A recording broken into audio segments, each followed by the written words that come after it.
Well, this is awkward. What happened? That was really weird, Paul. It's Paul. Paul did it. Is there anybody out there? Yes.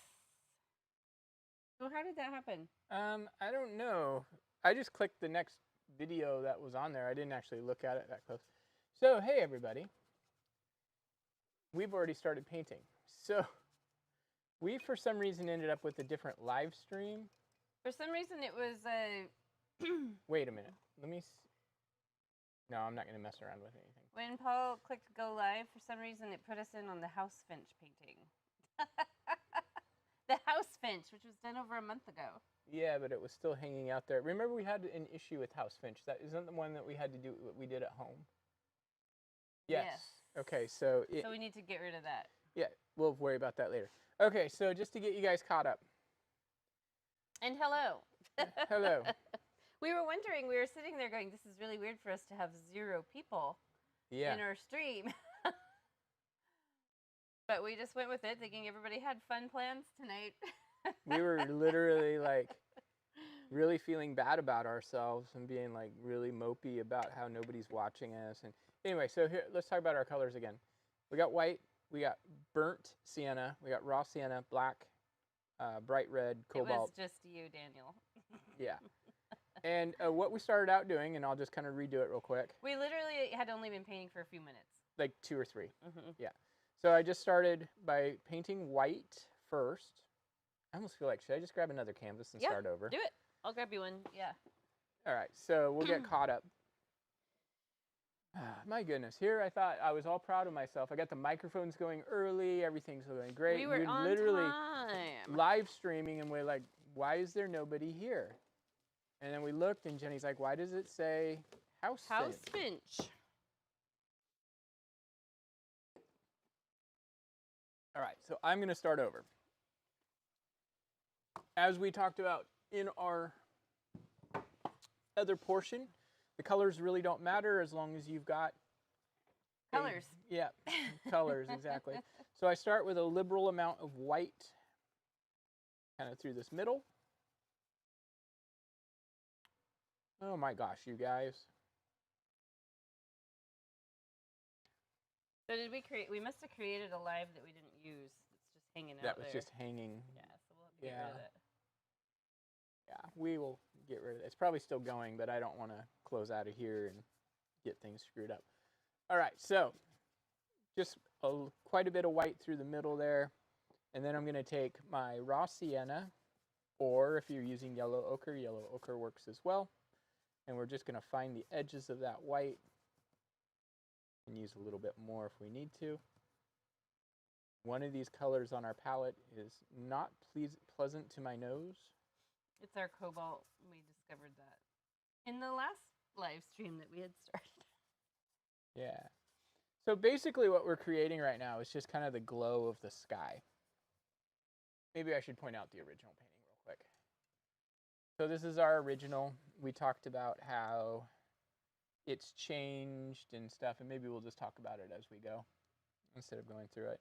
So what we're creating right now is the far back sky glow. And this canvas is really rough compared to the other one that I was just using. Well, when you get back to the point that you were at, you could switch them back. No, it's all right.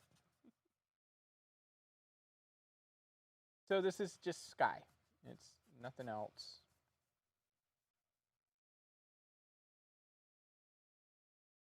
I think we need to fire our technical director. That would be you. Well, it would help if you could actually see, because I know you just opened it and you didn't read it because you probably couldn't see the words. Well, I just didn't think there was another one. Yeah. I didn't see, there were not 2 listed, but when I went back to manage, it had, then if I scrolled down, there was another one. I like it. I'm like, why does it say house finch? You're like, oh, that's just the default. Well, a lot of times it is if you don't override it. So anyway, so then what we're going to do is we're going to take our yellow ochre or raw sienna, whichever you're using, and we're going to kind of create just a Yeah, just kind of some cliffy kind of shapes. But where's Norm? Norm? Yeah, Cliff. What's that from? Cheers. Oh. I really got into that show. Did you watch it a lot when Oh, you were? I loved that show. Huh.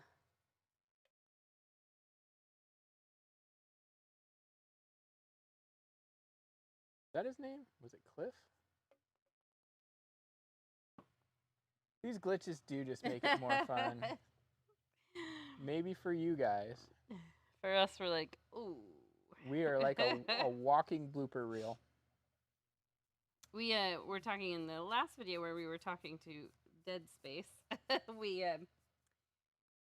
All 3 cheeks and a couple of chins. Or all 4 cheeks and a couple of chins. What's that? Hey Norm, what's shaking? Oh, yeah, I remember that line. Yeah. Okay. 3 cheeks, that would be awkward. We taught a live class at the art center last night that's in our neighborhood, and it was fun. We had about 11 people, and actually 10 because there was one no-show. Yeah. And Thursday nights are kind of hit or miss. You just never know. Are people going to venture out? And they did, and it was so much fun. Okay. I taught, what was the painting? It was the koi that we did here a couple years ago. Butterfly koi. Okay, so the one thing that we can just pretend like we hadn't forgotten in teaching is we're just going to go ahead and pull this down like a reflection.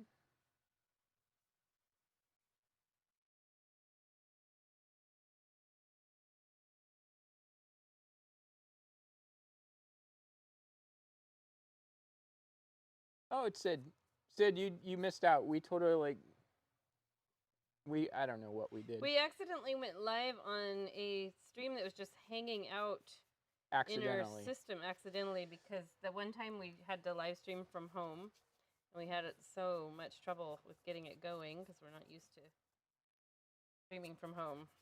Apparently we had created one that just was stuck.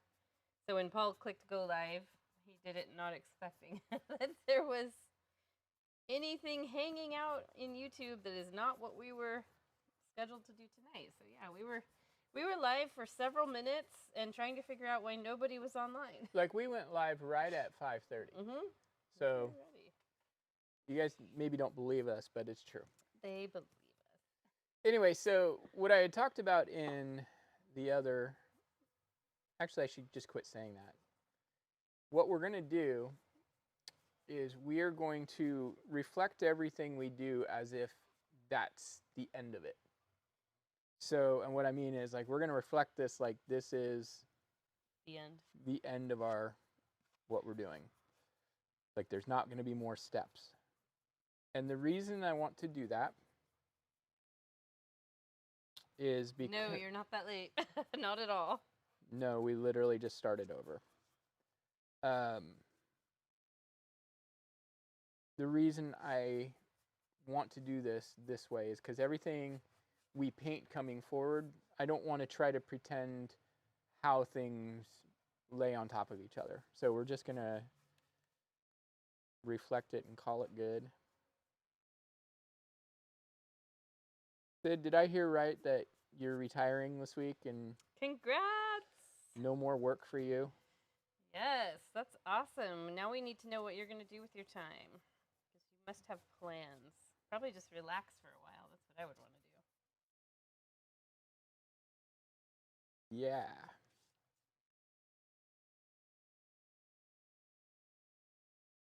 Sunday's the last day. Well, I hope they throw a party for you because you've been there for a while. Second retirement, right? Yep, second retirement. Second retirement. Retirement from the little extra income job while you're retired.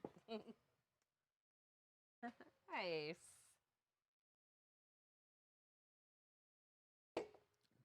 All right, so one of the things that I wanted to add in this particular painting is I wanted to, if you saw the old original versions of it. Yeah, you could be a special guest on the show. That'd be fun. Absolutely. I'd love that.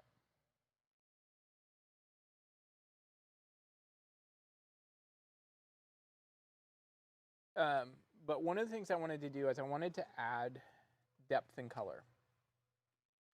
And so looking at the original, what I did is I added some impression, like there's some cherry trees and stuff going in the background.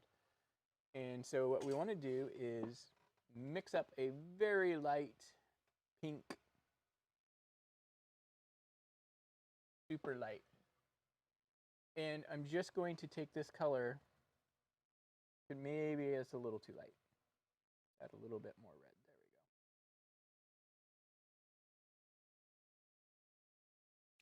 There we go. Are we blotching on little tree shapes? Yeah, and I want them to be very soft. Okay.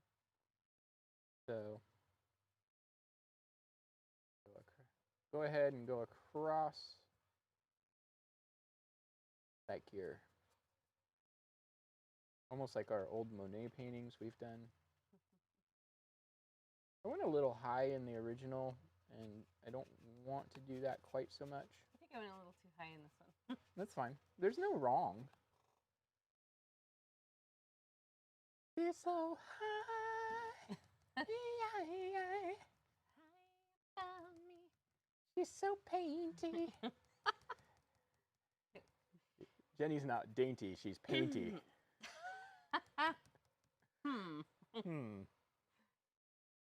That just got weird. You guys, Jenny, hand me what the pot we... Oh, yeah. Hand me the pot. I texted Paul today and had him 3D print me a plant pot because I need like a 5-inch pot. Yeah. And for this a is start actually... that's ready to be planted. This plastic that I printed it with actually has birch pulp in it. It's so cool. It's really light. I actually really like that because then it feels like you're not just contributing plastic to the environment. Well, I mean, you still are. Less. Yeah. But the color actually comes from the actual wood. That's really cool. Pulp. It looks like very birch colored. Yeah. But it has a little dish. Let me see. I'll pull up a picture. It's printing. Actually, it'll be done before we're done teaching. Okay, so you we'll can show it. Yeah. Let's remember. Let's try to remember. Yeah, it's cute. The dish kind of goes up the side in a really artsy way. And I needed something simple and saw that, and I was like, that's simple, but also very fun to look at. Yeah. All right. Yeah, the only downside to... See, I've printed other things with that wood before, and it just doesn't look right, but when it's done that way, it looks right. I don't know. All right, let's see. A total 18-foot Chris Craft. You got it, man. Might take a couple of years. What's the name of that website that you use? Maker's World. Maker's World. It's really cool. There's all kinds of things you can do. Like let's say you're really into a certain... Lord of the Rings. Yeah, or you're really into like a certain anime or whatever. You can find or Star Wars stuff to print out. Yeah, Star Wars is a good example. And what it is it's people that make it for themselves, and then they just share the model. Yeah. And then there's other places where you can buy them. Buy the print, the code. Code, yeah. Yeah. All right, so I'm just taking a little bit of our burnt sienna now and a little raw sienna, and I'm going to go a little taller. And this is going to kind of hug the edge a bit. Oh, wait, hold on. Before we do that, I'm getting ahead of myself. Need to reflect our pink.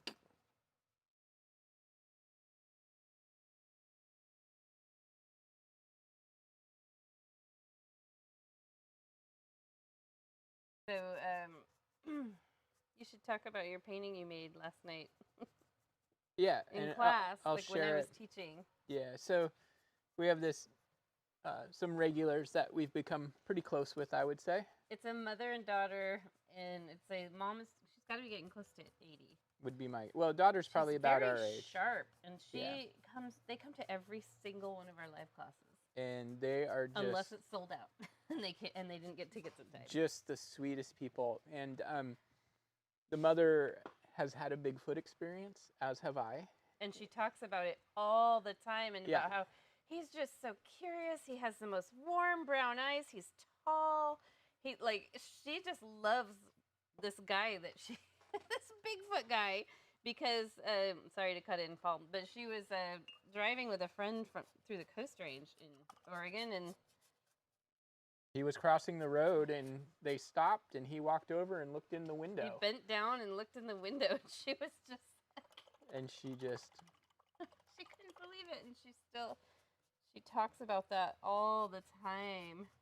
So last night, they were in for a class, and it was a koi fish class, and we had a couple extra seats in there last night, and so I was like, I feel like I want to paint. What do I want to paint? And so I just decided I'm going to paint a Bigfoot painting. For Enid. For Enid. And so I did that, and I'll post the picture on our...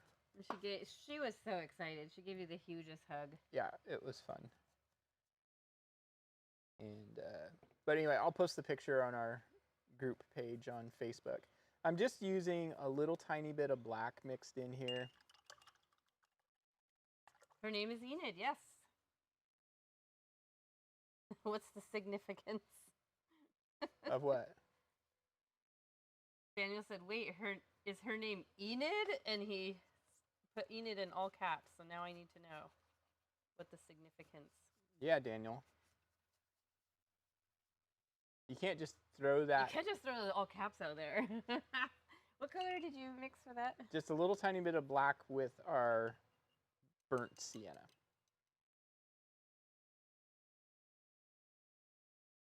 Ah. He had an Aunt Enid. Oh. Yeah, it's not a name I hear very often. This makes burnt umber, literally. It really does. Which is actually kind of what we want. So where is this? I don't know.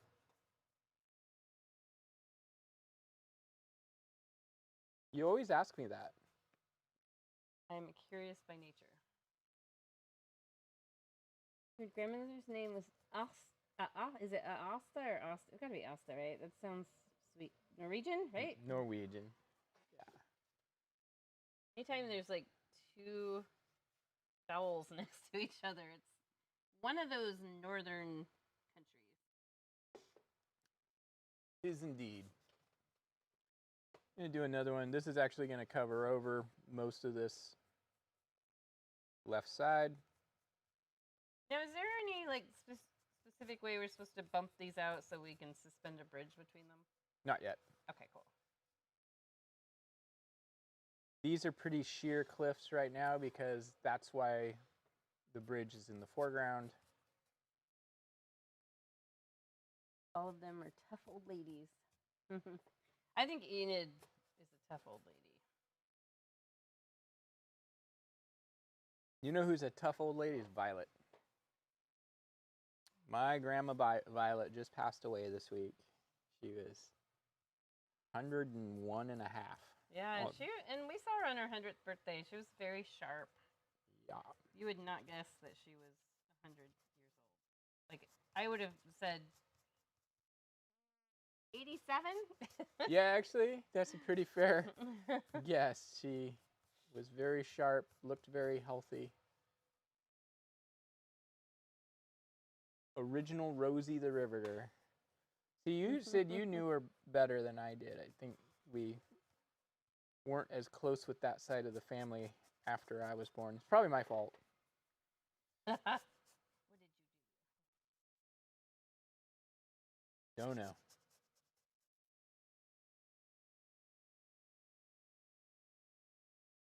They were kind of, she was our dad's stepmother, so we weren't super close with them. He welded the warships. That's cool. I had no idea. I didn't either. Wow, that is really cool. I know that she was one of those that worked in the wartime like that. It feels weird to cover up so much stuff I already did. Yeah. It's kind of the way it goes. So. Why are you doing this to us? I want you to all feel very uncomfortable. You can take a little bit of white here.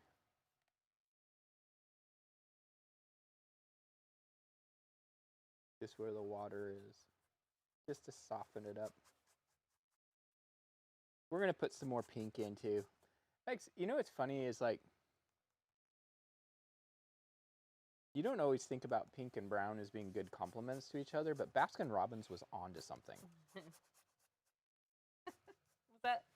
Is that still their colors? No.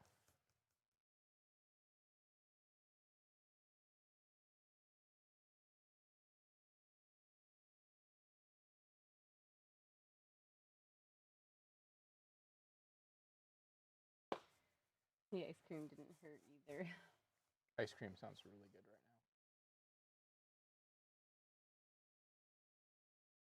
now.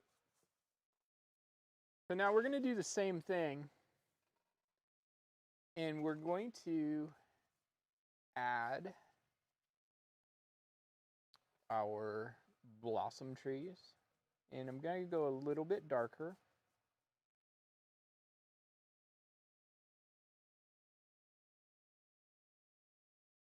Catching up. It's all right. Everybody Speedy is. Gonzalez painter.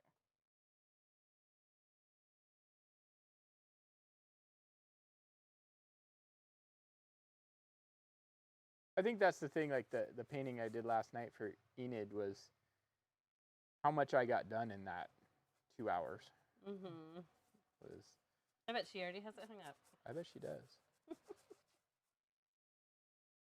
She told me, she's like, when she saw him, he was built just like me, just taller. Yeah.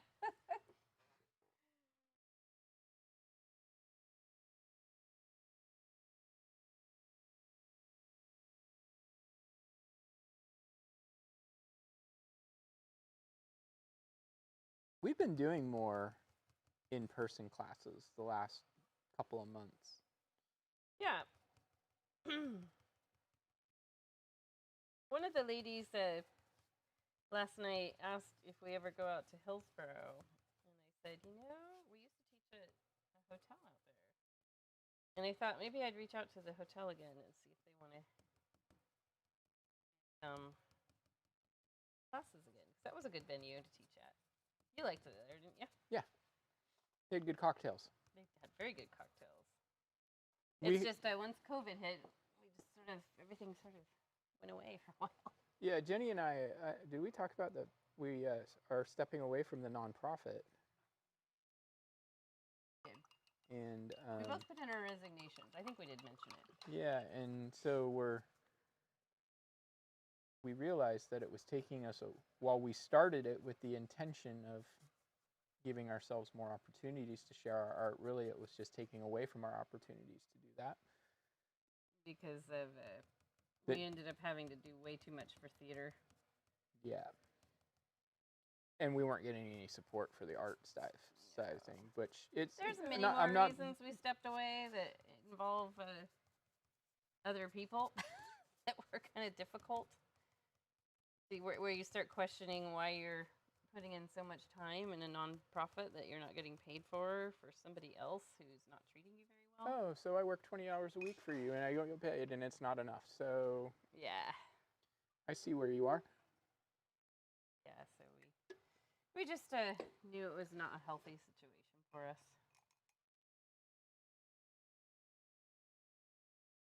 It is a good thing that she didn't say that I smelled like him.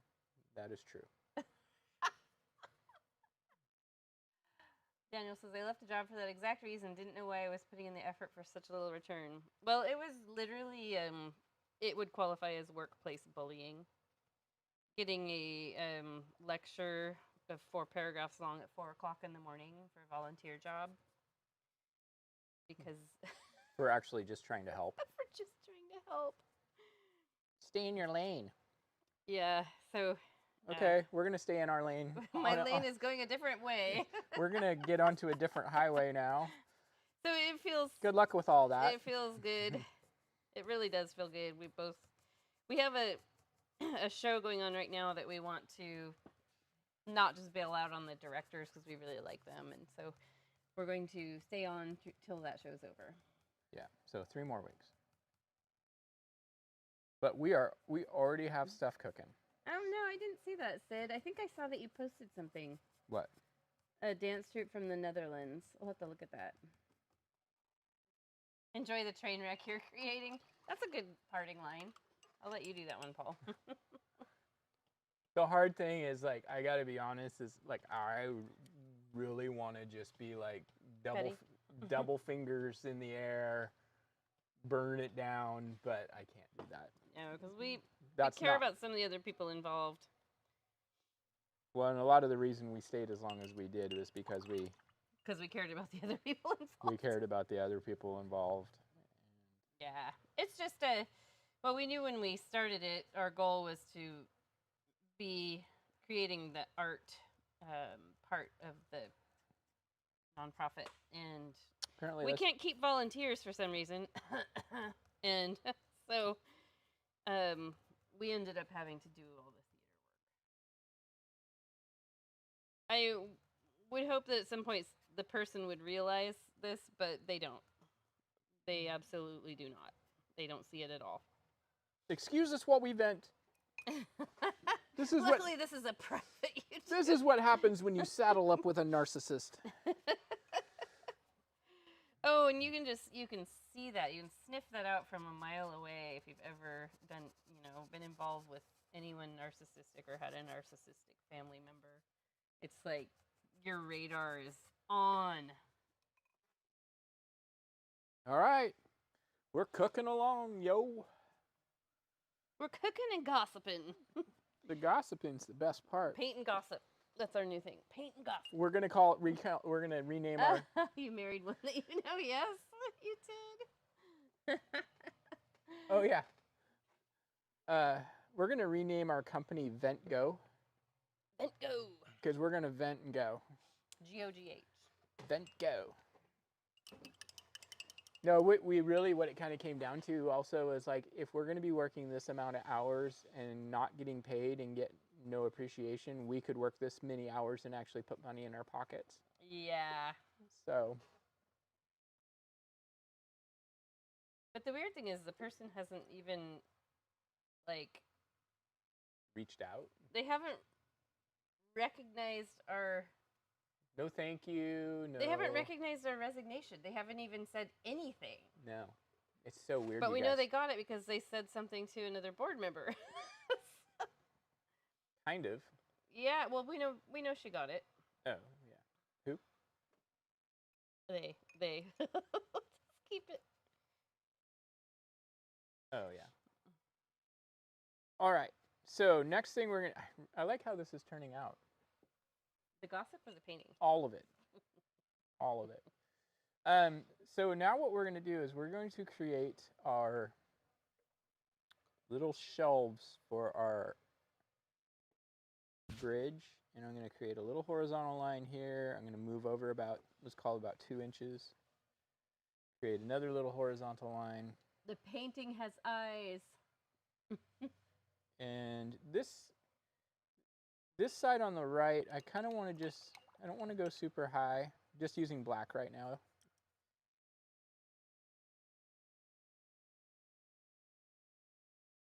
Now I do want to go pretty, well, let's start here. Let's kind of create a little bump up.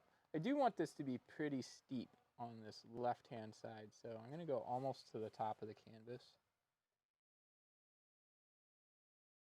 You're making me cover up all my nice tree work. I know, isn't that awesome? How dare you, I'll never forgive you. Actually, this one side I'm kind of glad to cover up some of the parts.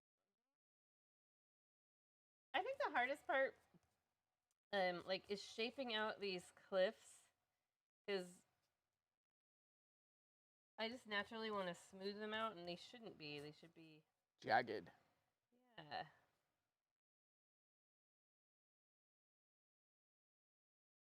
Jagged little outcroppings. Jagged little pills.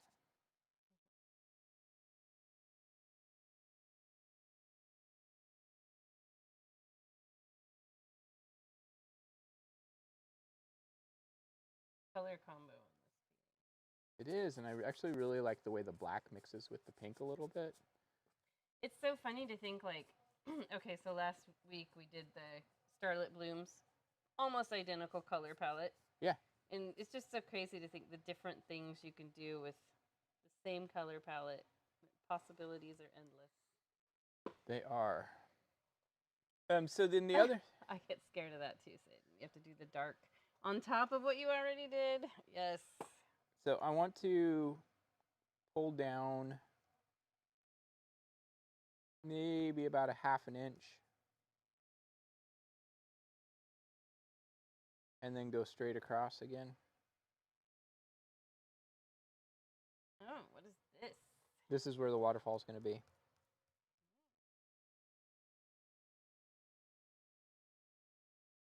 And you can kind of decide how tall you want your waterfall to be. I don't want to be like a super tall waterfall, but let's call it maybe 2 inches or so.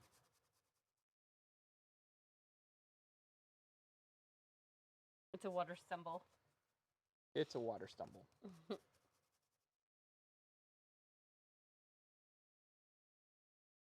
And then basically what I want to do is once I come down the 2 inches or so, I'm just going to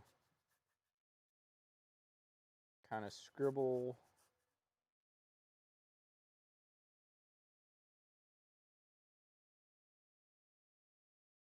so, and just kind of, I actually kind of like this little bit of pinkish. Actually, yeah, you're right.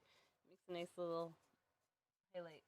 Yeah, so I'm just gonna put a little bit of, it was a little bit of just the bright red and a little bit of white. And we'll probably come in and do a little bit more of that. What did you think of that artwork at the art center last night? It was really cool. Yeah, it was so cool. The one thing that when I looked at it, and sometimes like I was talking to Jane about it a little bit. And a lot of times when I look at other people's artwork and I look at that and I was like, there wasn't anything really technically difficult about what she did. I don't know. It seemed like a lot of work to me. No, a lot of work is not necessarily technical. That seemed pretty technical to me. It didn't to me. Okay. You know, digging a huge ditch that's a mile long is a lot of work, but it doesn't mean it's technical. So, like when I looked at it up close, there was nothing on there that you couldn't do. There was nothing on there I couldn't do. Scale. There wasn't anything on it that anybody I know couldn't do, but the way of visualizing it and pulling it together is what makes it compelling and interesting. They were big. So this girl has hiked all over, this woman, and the Pacific Crest Trail, all kinds of things, and she does these big watercolor landscapes where she does the base of, like, let's say she had one of Half Dome in Yosemite, and she did the basic design of it in watercolors on a huge scale, big sheet of watercolor paper, and then came in with a permanent marker, like probably a micron art marker, or a Copic multiliner or something, in black, and did all kinds of little tiny, like pointillism in spots. Yeah, and pointillism, little dots and shapes, and so overall the piece looks really intricate at the same time as being very loose. Yeah. I thought it was really clever. I've never seen anybody do quite like that. It's nice because it's hard in the art industry to have something that's different that nobody else has really done a lot of. There was almost the ink work she did was almost comic booky. Yeah, I could see that. And in a good way. Like, that's not a knock at all. Graphical. Yeah, very graphical.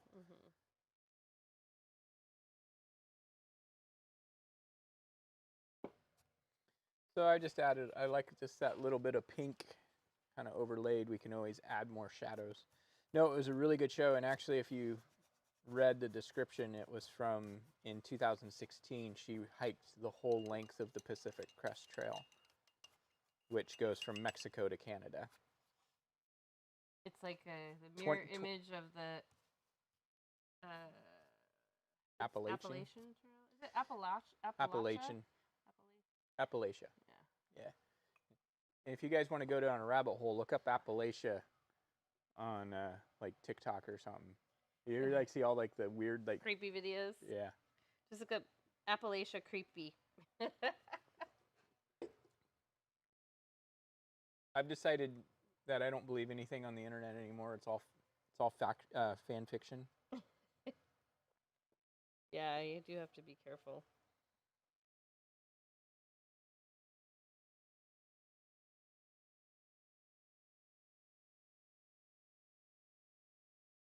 Although I believe there's some weird stuff on some of those long trails. Most of the time it's human beings, though. How do you know?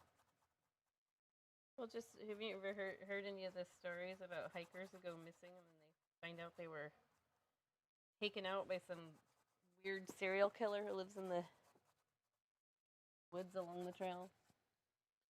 I saw a meme today on, I think it was Instagram. It said, my wife won't watch a show where a dog dies, but she'll watch a show about a serial killer who took out 37 people and ate them to relax.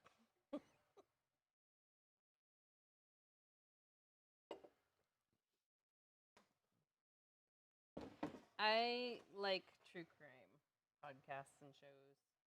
If I ever watch a documentary, it's almost always some kind of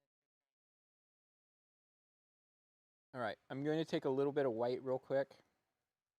But I see it as more like, for me, it's not like, you know, I don't know. I see it more as like, here's how I could protect myself. Well, first step to protecting yourself against serial killers is don't work in the sex industry. Yeah, that's a good first step to take. So I think we're safe there. They're unfortunately targets.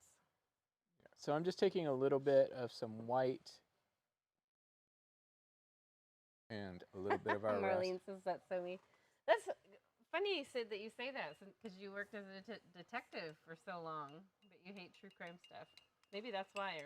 I kind of think that's probably why. Mm-hmm. I mean, that makes sense to me. Yeah. And it sensationalizes it. Yeah. In a way. It does. Kind of turning it into entertainment. There's like some of the podcasts I listen to donate to like Crime Stoppers and stuff, which I think is really cool. I like Mr. Ballin. Yeah. You know, his stories are so he even has to say a disclaimer now that he adds bits in to make it more interesting. More like storytelling. Yeah. But I like more the supernatural than the... Yeah. Yeah, I really like supernatural stuff. It's like, you know, like the gigantic columns and stuff they just found under the pyramids. That is crazy. I don't know if it's true. The press release...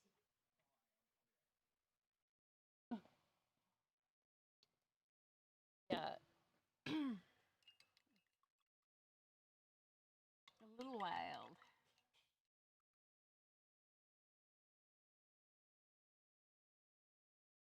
You guys maybe have seen that where they found some big like column things that have coils on them under the pyramids, supposedly, that go far down into the ground. And of course, there's all kinds of sensationalized... Oh, they didn't find any mile-high columns. Okay.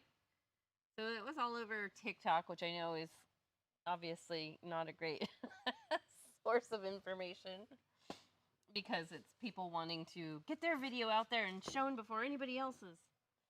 I need the most likes and the most views. So did they find anything under there?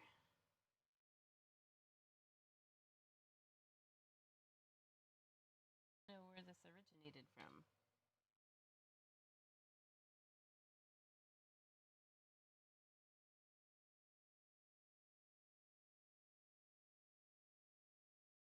Daniel says it's not true. They did not find mile-high columns. They found some rooms like 2 years ago. Okay, so somebody's...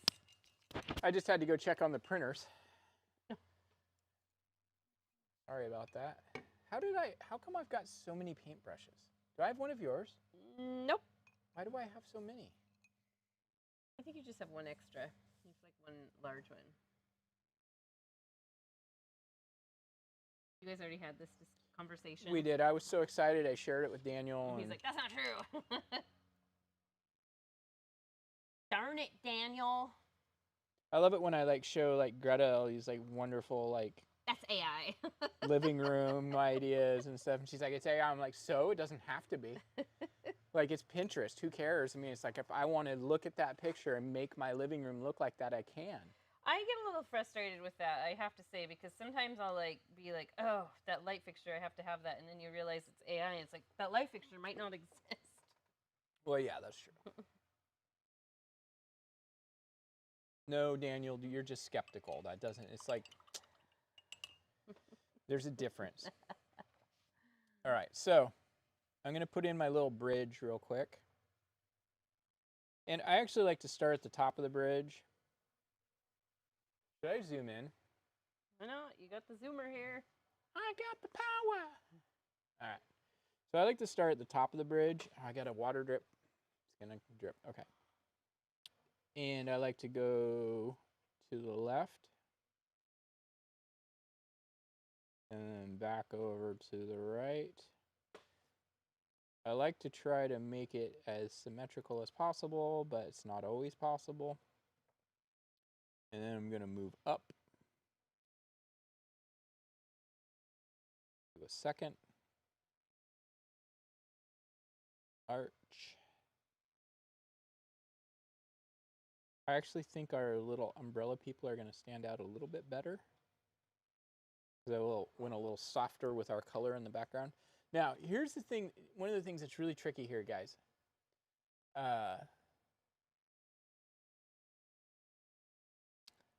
We want to put, I'm going to go ahead and paint these supports. We want to make sure that we're painting these vertical all the time. Yeah. So a lot of times people try to fan it. And what I like to do is I like to do one in the middle, and then I'll go halfway down the side, and I'll do another one. Do the same thing halfway down. And then I just do, like, let's say one more in the middle, one more in the middle, and a couple more. There we go. Just like that. We'll eventually reflect this into the water. I want to make this bottom arch a little thicker.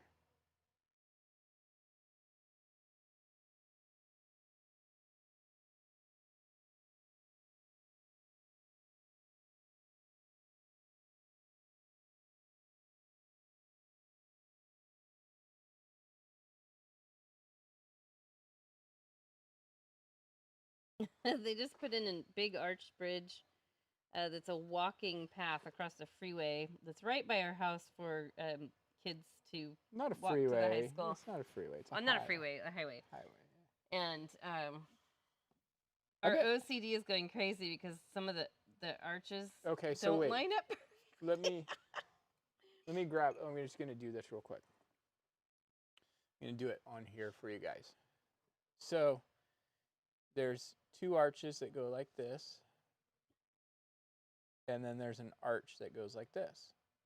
It's supposed to, and there's actually going to be 5 sections when it's all said and done. So it's supposed to look like this section that goes like that, but it goes like this, and then like this, and then like this, and it's like they don't line up.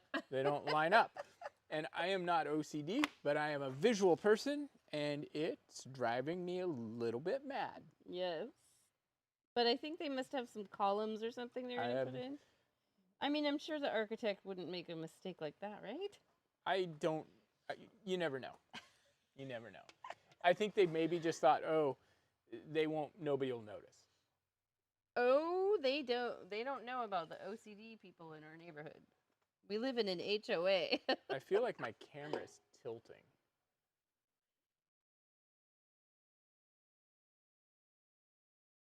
There we go.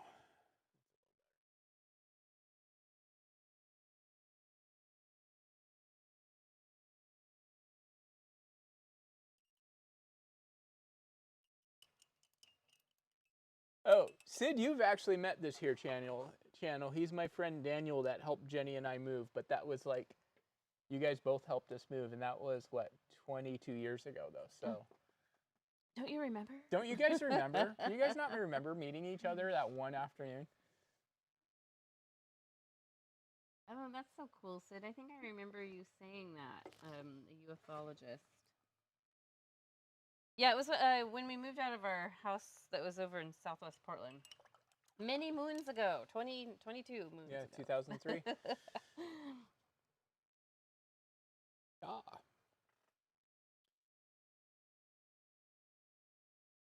Yeah, reunited and it feels so good. They remember each other. Nice. Nice.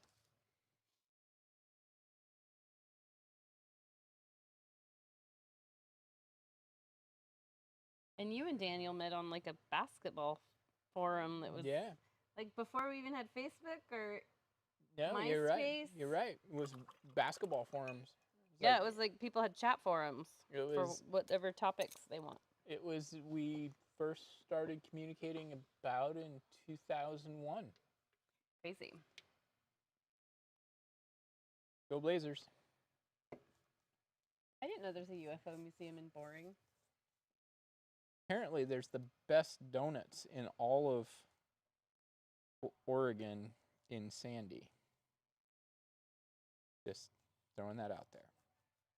Might need to go up to Sandy this weekend.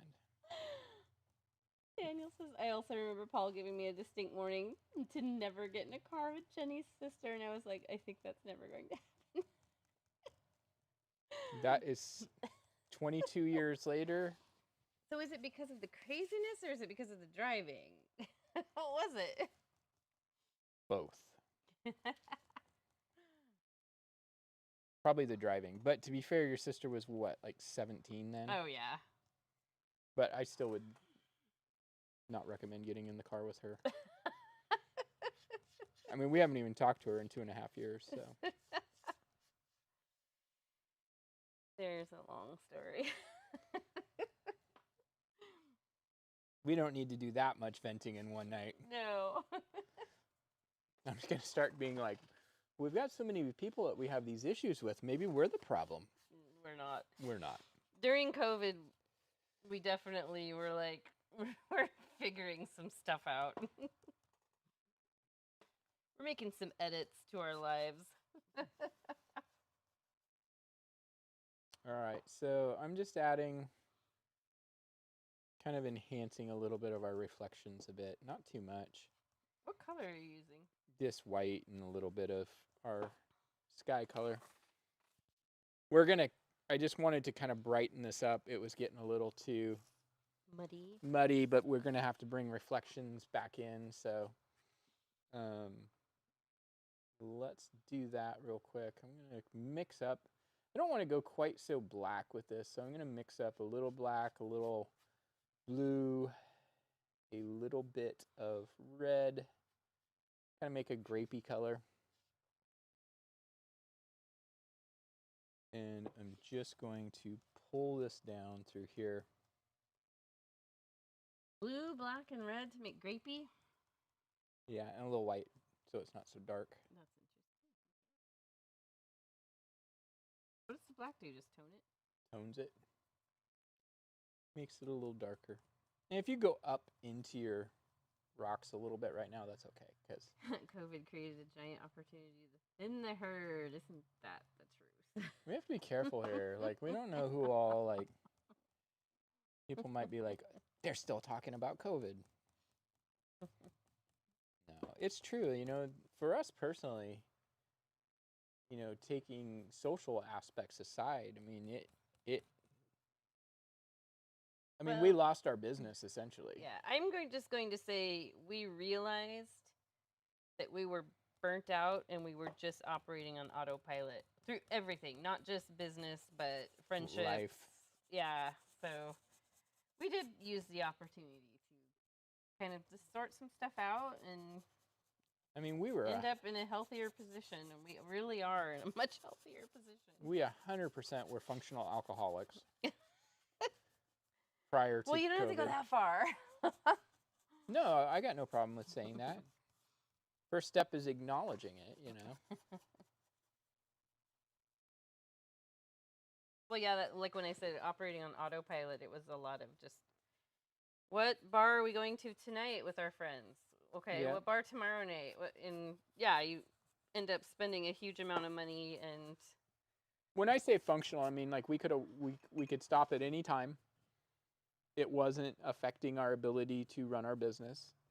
Or get up in the morning and get our kids off to school. No, it wasn't affecting us other than finances and probably physical health. Yeah, definitely. Yep, exactly. That's what functional means. Exactly. Yeah.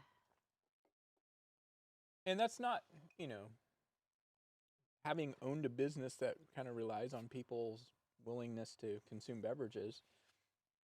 Yeah, it was definitely like, you know, we're at a party all the time. Every night we teach, we're at a party, and everybody's having a good time and consuming. I mean, we've noticed a huge change in the amount of alcohol people consume now. Yeah. Compared to pre-COVID. I felt like once we got our liquor license over at the nonprofit space, we were shocked to see it feels like people don't drink anymore. No. I think a lot of people maybe came to the same conclusions we did during COVID. Well, I think the other thing or is... during that time, it's not necessarily due to COVID, but just... But the one thing that I noticed is, like, when we had the bars, the millennials and Gen Z are much more aware of the DD aspect and being responsible. Yeah, they've seen their parents get DUIs and stuff. Probably. Yeah, and so then other people have got, as a result, other people are being way more responsible than they used to be. Always should have been responsible, but not enough people were. So I'm really liking how this painting's turning out.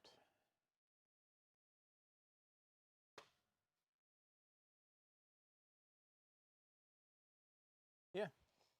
Hold on, let me have a drink of my Biche Unleashed 6% alcohol monster drink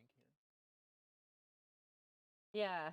Yeah, both cut themselves off like 2 years ago. Yeah, I definitely have cut way down where it's maybe once or twice a week that I'll have something. And then I'm like a lot of times after our live streams or even live classes, Paul and I will go out to get some dinner, and it's late. It's like 10 o'clock at night, so the only place that's open is like the bar, any kind of bar, and I just get like water or iced tea or diet soda. I just don't feel even the desire.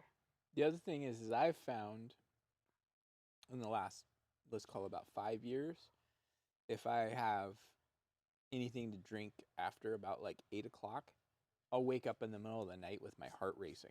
Or pounding really hard. Yeah. Isn't that so wonderful? And one of the things about crossing the age 50 threshold. It's one of those things where it's like, well, this is a really easy thing to avoid, though. Mm-hmm. So, okay, let's do our bonsai tree. Bonsai! I've told you the story about that. About what? When I was in high school, we had, our swim team was actually... This high school we went to was known for being a swimming powerhouse for years. Sid can attest to that. She was part of that. But we were #1 in the state, and one of the members of the swim team was an exchange student from Japan. And he would get up and do this big chant, like do this dance, and then he'd throw his arms up in the air and yell, "Bonsai!" And then like all the rest of us would yell, "Bonsai!" And it was I forgot about you telling me that. Was that so when you were in school? Or when... that was when I was in high school. Okay. Yeah. That's kind of adorable. It was so much fun. It was like, I kind of think today's generation of high schoolers would probably frown upon it. you know, cultural appropriation. But he's Japanese. He was Japanese. He barely spoke any English, and he enjoyed every minute of it. And he found something that the other kids were finding funny. Yeah, I think that's very sweet. It was fun, and we all loved it. We all loved it. I have so many paintbrushes. What is going on here? They're just duplicating as you go. There's a ghost in here who keeps dropping more brushes in. It's like, the more that one talks, the more I'm going to drop paintbrushes in. What? Tell them about you being told my name was on the board. On the, the swimming. So when I got into high school, and I was recruited to swim because we had to take mandatory swimming in freshman year. I had to as well. And I wasn't recruited. So I get into this. So my sister Sydney, who's on here, is 12 years older than I am, and so we get into high school. I get into high school freshman year, and we have to take swimming. We have this pool and stuff on campus, and I get in there, and Mr. Ruckteschel was the swimming coach and had been Sydney's swimming coach, and he saw my name and he goes, "Your sister's name's still on the wall." No pressure. So I look up, and sure enough. And Sid, you went to state, I think, right? Well, and one of her teammates went to the Olympic trials. That's crazy. Like they were part of a 4x100 medley. Wow. So I walk in, and here's like this state record that's still holding from 1981, and it's my sister and her team, and so it was like, okay, no pressure. But he actually we were doing swimming. I don't know, Sid, I don't know if I ever told you this, but we were having to swim the width of the pool at the high school. And he goes, "Sheldon, we're going to do this again, but you can only use your right arm." So he made me swim against the whole rest of the class with one arm, and I still came in first. But the problem is I was still playing basketball at the time. I was a good swimmer, but might be. It'll pop if you, yeah. Anyway, so you held the state record, and it was still standing when I was in high school, Sid. I don't know if it is still, but you get it? What? That's all right. That's the bottom. That's all right. Yeah. That one's been printing kind of weird a little bit lately. Here's the little cradle for the pot. Like this. But it printed kind of weird, but that's something we can clean up. Trim and file. One of my printers has been acting a little bit funky lately. But anyway.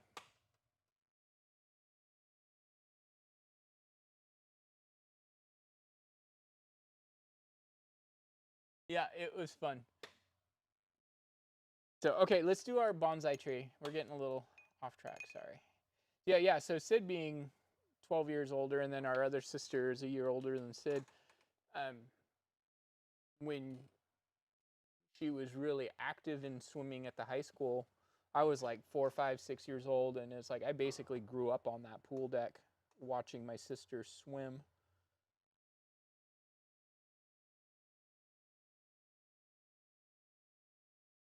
And we have, so Sid and our sister Terry are both very tall, and then we have one more, and I'm about 6'1", Sid's about 6 foot, Terry's about 5'10", and then we have our other sister Lee, who's 5'3", but she was a buzzsaw, like she was a good swimmer too.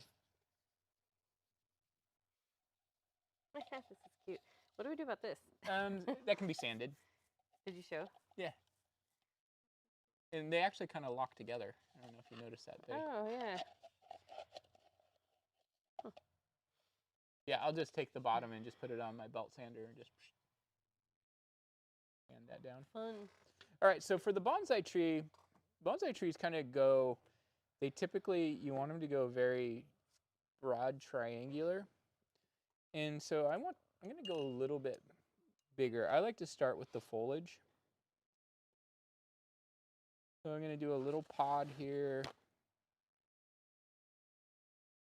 Little pod there, and let's go one that kind of stretches out. And we can add highlights and stuff to make these like pop out a little bit more. Definitely going to have to make these. Let's actually go brighter pink so they stand out.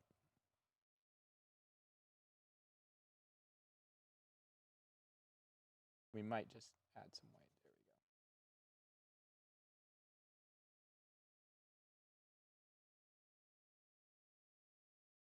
go. Probably what we'll end up doing is highlights and shadows so that these stand out against the trees that are behind them.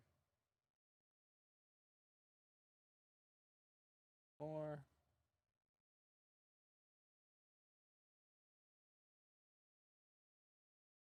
Pod there. This is a little bit hard to see, so let me just add a little bit more white for now.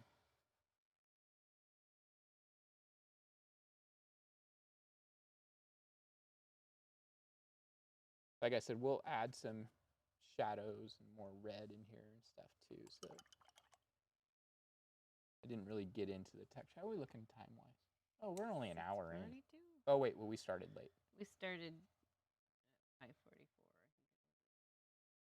Something like that. Sad. All right, so I just kind of create, and I know it's kind of getting a little bit lost in this background tree. That's all right, because we're just going to now take our smallest brush, and I'm looking at this tree is kind of like the top of it's here. I want it to kind of come around and kind of scoop through here. So I'm going to go ahead and... Daniel says they're alien spaceships. Yep, totally. I used to call them muffin tops. Like, and I don't mean like the term the way, and you know, obviously it was, I used to call it that in somewhat in joking because of, but there was, what it was, who was the drive-through coffee place? Was it Dutch Bros that sold muffin tops? Yeah. And it was just like the top of the muffin. So good. I think they still do that. Yeah. That's the best part. Yeah, exactly. And so obviously it was, there was a little bit of tongue-in-cheek going in there, but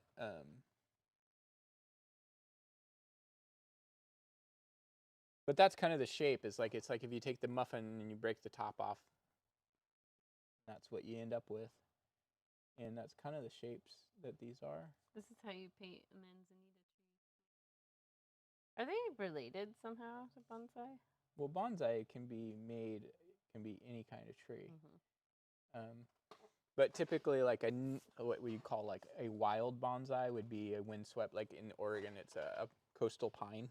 Oh. And it's like, it's formed by the wind and, you know, just kind of getting beat up. Think of the clifftop one that Danielson had to go get. Yes. What was that, Karate Kid 3? Yes. Yeah.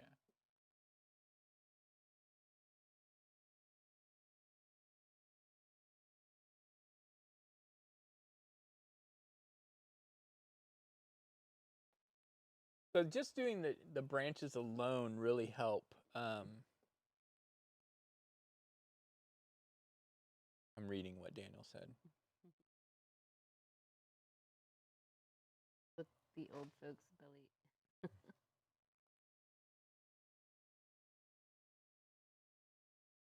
So just adding the branches alone really helps this stand out. It creates some definition. I'll zoom in on this a bit so you guys can see it up close. Bonsais are actually one of my, like this kind of tree is actually one of my favorite things to paint. We just don't do it very often because it gets a little, it's hard to get. It's like hard to do. Yeah. It's one of the things that... My brain tries to overthink it. Yeah, and it's one of those things where it's like, it kind of comes a little bit naturally to me. You're bragging. Putting that bragging.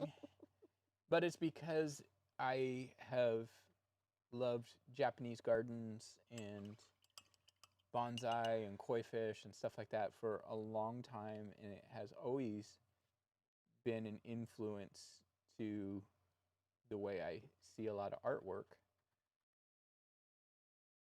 So I'm just adding a little bit of shadow.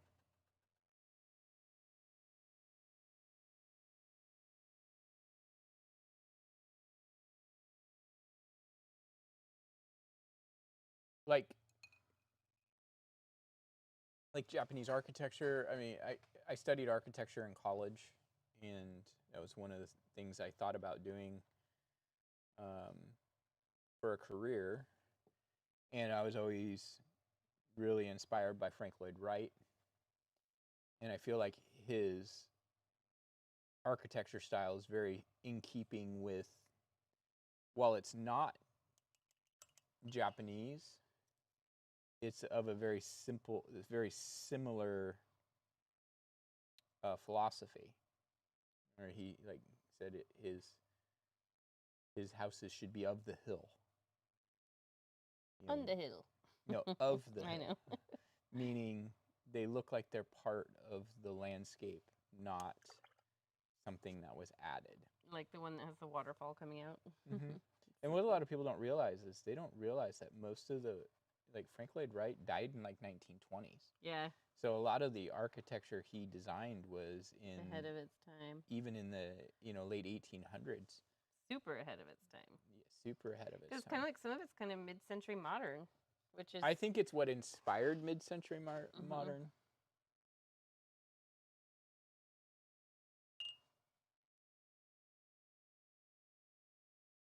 If you guys are ever interested, there was an architect in Portland in particular. His name was Rummel. And Rummel Home. I want to make sure I got that right.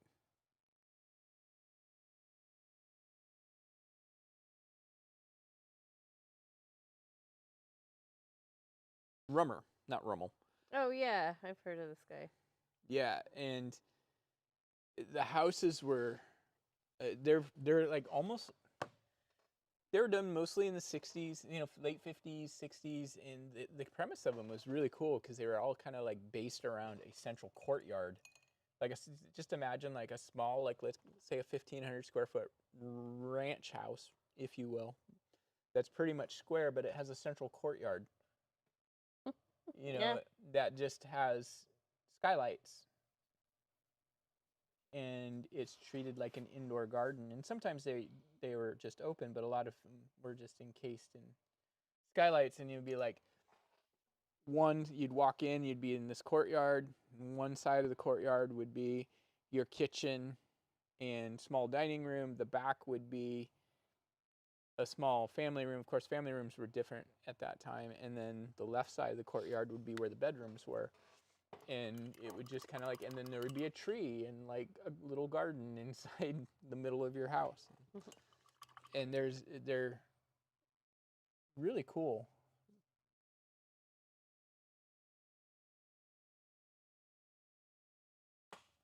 Let me see. I've got, like, here is, pull this up on my phone here. All right. Like, here's an example of a Rummer courtyard. And we'll see. I love that. And so the house is kind of U-shaped around the courtyard. And, like, the entry opens right into the courtyard, but you're still kind of like, it's weird. They're really cool. Rummer. Yeah. The Rummers are amazing. And I know he did some in California as well, but he really did a lot of them out in the Beaverton area.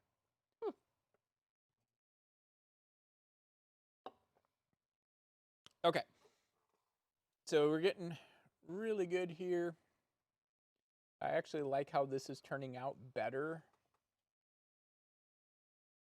than this guy. I like this guy, but I like this better. I like the way the tree looks. Now, before we get going too far, I think I want to let this all dry down in here.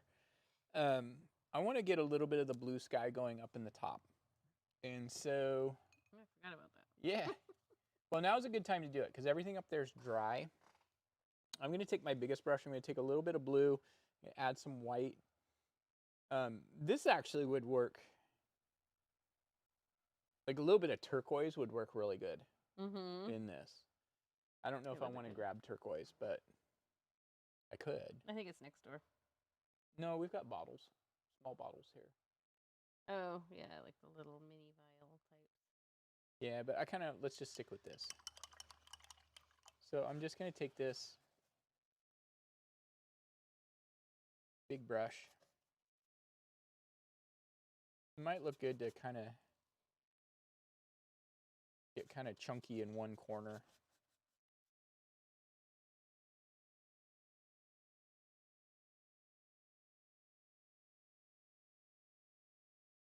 Guess it would help if you guys could see that a little better. Yeah, you're kind of up there.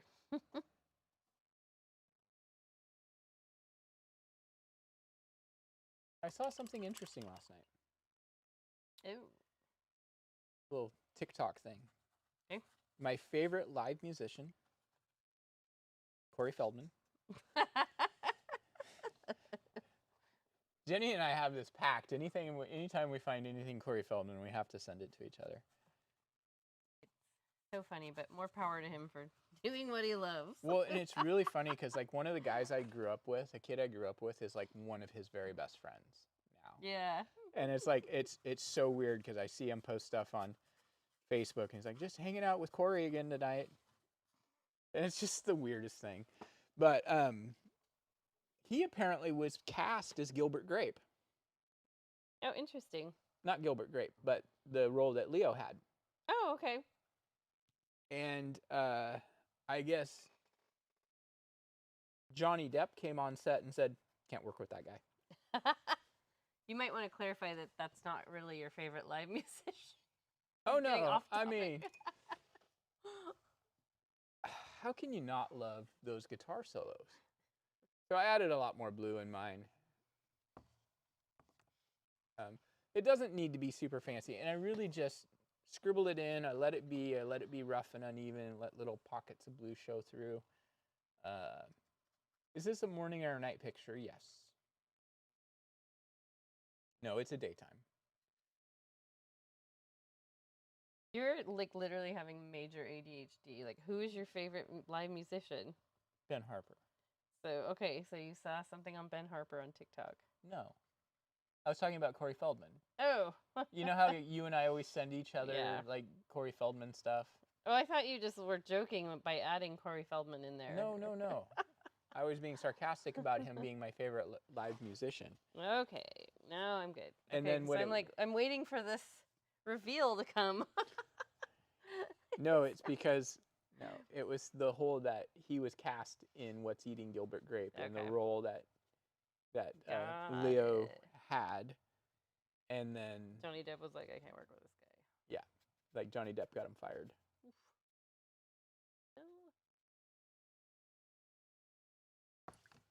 But there's a big part of me that goes, I need to fact check Corey Feldman because I don't know that I trust him. He still tries to do the whole Michael Jackson thing on stage. It can't be easy growing up as a child star in Hollywood. There's a reason a lot of them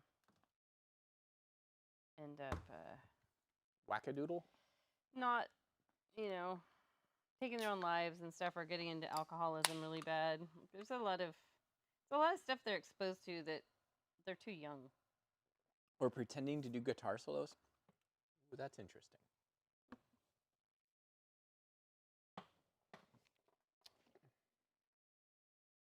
Port Cochere.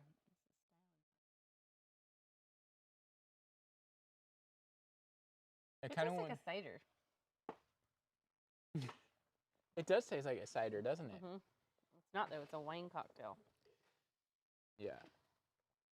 So I'm going to wait to work on this reflection area until after we get the waterfall in. Let's go ahead and put our waterfall in now. Okay. Sounds good. So I always like to put a little bump in the middle so it's split. You don't have to. So I'm going to zoom in on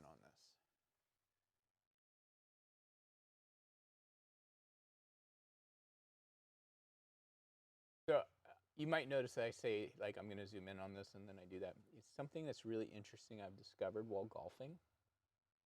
And my friends that I golf with will vouch for me on this.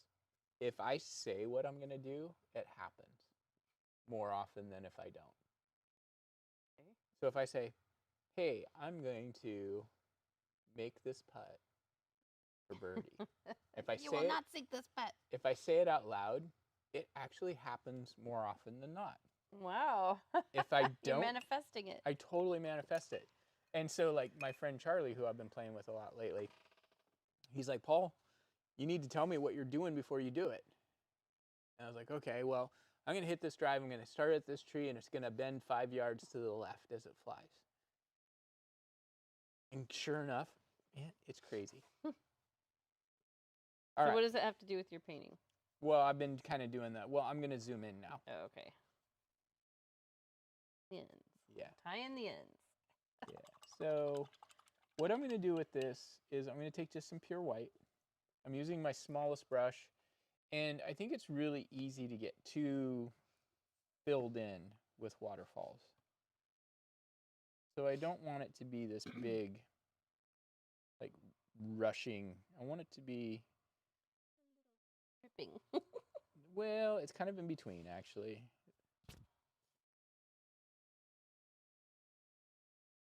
I like it to be a little bit more sketchy.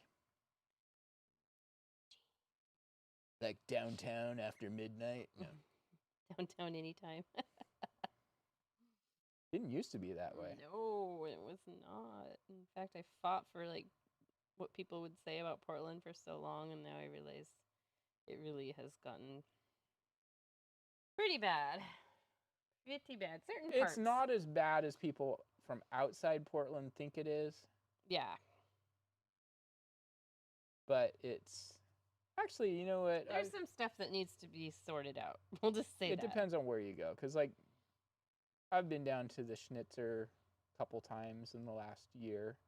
It's not bad around there. No. But get up around the Crystal, it's a little different animal. Yeah.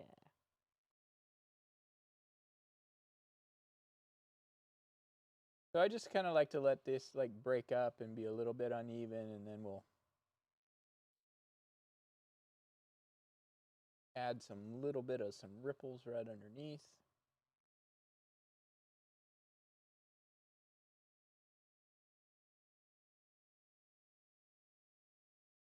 I could be wrong, but I think that where we live, the state of Oregon, has more waterfalls than any other state in the country. I had heard something like that, too. Washington, I think, is second. Alaska... I mean, the PNW is gorgeous. It really is. Alaska, amazingly, doesn't even as big as it is. But Alaska, for the most part, doesn't have a lot of rivers. Like... That's really interesting that it doesn't. Well, I mean, it does, but they don't cascade out of mountains.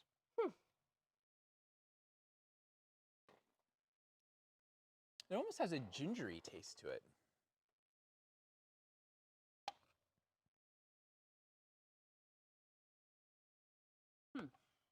Not quite as gingery as the cider I had last night. No, my gosh. That was really good, and I liked because it's a slow sipper, because you're not going to pound anything with ginger that heavy in it. It's so funny. So we have there's this little market that we go to on our way from home to here that's run by a couple of guys from India. And I think it's just the same guy is always in there when we're in there. And we always laugh because it's like, we always wonder, it's like, here we come in, we pull up, and we look twice like... a month. Twice a month. We drive... Jenny has a Lexus, so we pull up in our Lexus, and we're kind of very suburban-looking people, and we walk in, and we each get like these, like 22-ounce, just... Stupid big canned hard Mountain Dew, hard Monster energy drink. And we always, like, wonder if the guy's like, what's up with these people? Sometime I should tell him. We do a YouTube live stream for painting in a warehouse down the street.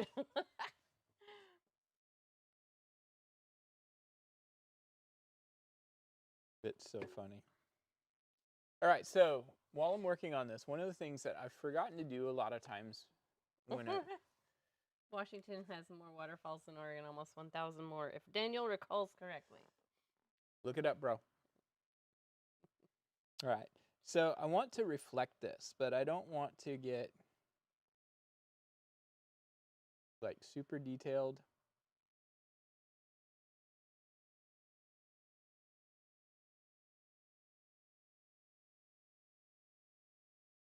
I think you might be right. I think Washington's 1, I think Oregon's 2.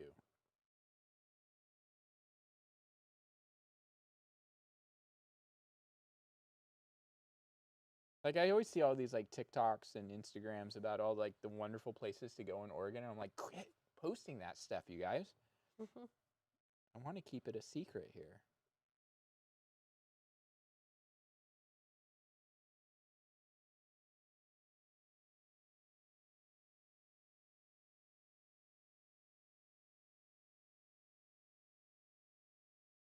You know what the flattest state is? Nebraska? No. I don't know then. Couldn't tell you. Yeah, North Dakota has 2 waterfalls. Oh my gosh. That's just like something that for me that's like sad. hard to fathom. But they have Mount Rushmore, or is that South Dakota? That's Wyoming, I think, isn't it? No, it's one of the Dakotas. Oh yeah. Where is it, Daniel? Where's Mount Rushmore? Either North or South Dakota. So I'm going to add some little ripples of these little darker parts as well. So the flattest state is Florida. Wow.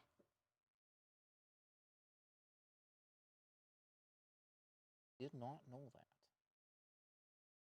I really want to go to New Orleans sometime. We'll have to, you know what, we should see if Matt and Jenny would do that with us. Oh yeah, since Matt's from there. Matt grew up, lived in New Orleans until he was like, what, 16 or something? Yeah. And then moved to like Seaside, Oregon.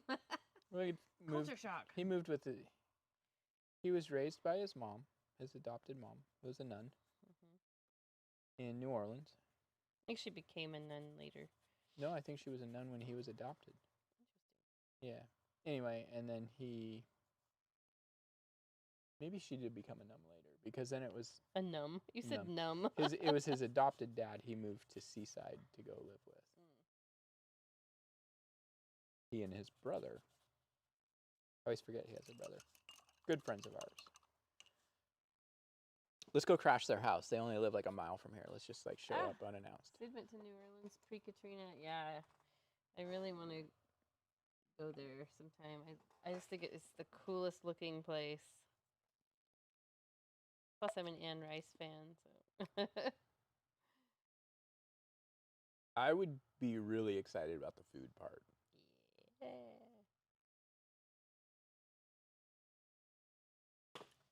Okay, so now we're doing this. Oh, South Dakota. Where Rushmore is. Craftwell Cocktails wine cocktail. It's not very good. No, it's not. It's not bad.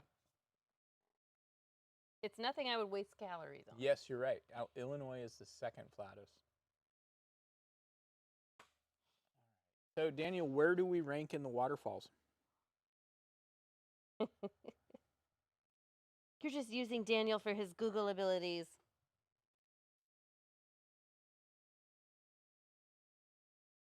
I think I just burped. Ew. Contain that. Washington is number 1, Oregon is number 2, then California is number 3. Sid, that's what Greta really wants to see.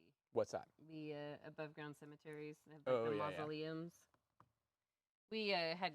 We watched Interview with a Vampire with Greta not all that long ago. It was a couple years ago, and Greta was like, I love this. So yeah, if we ever go to New Orleans, Greta will kill us if we don't bring them.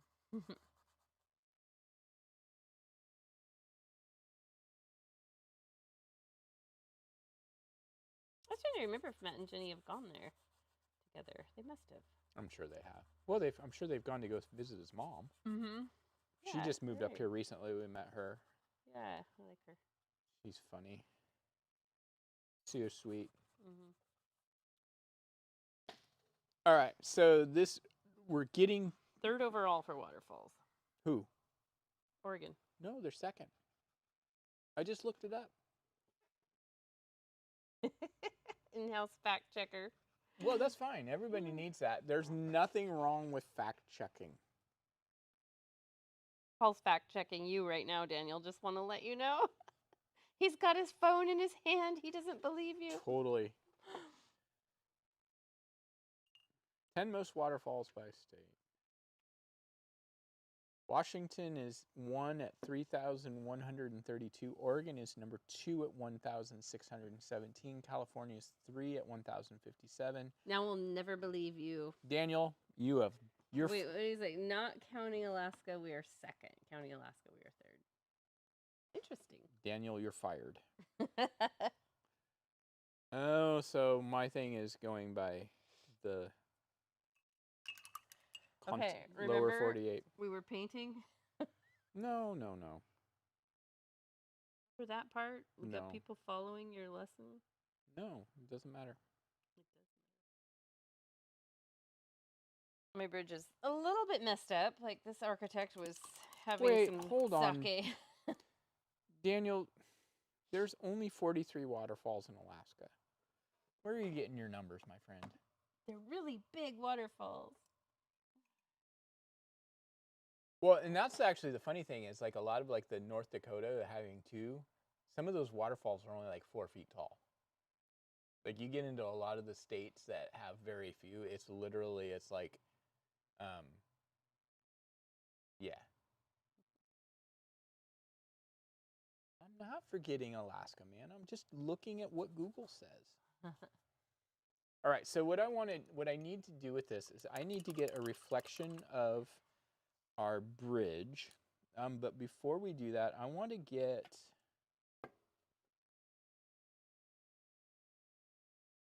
a little bit of our sky color. You need to bring some white down there.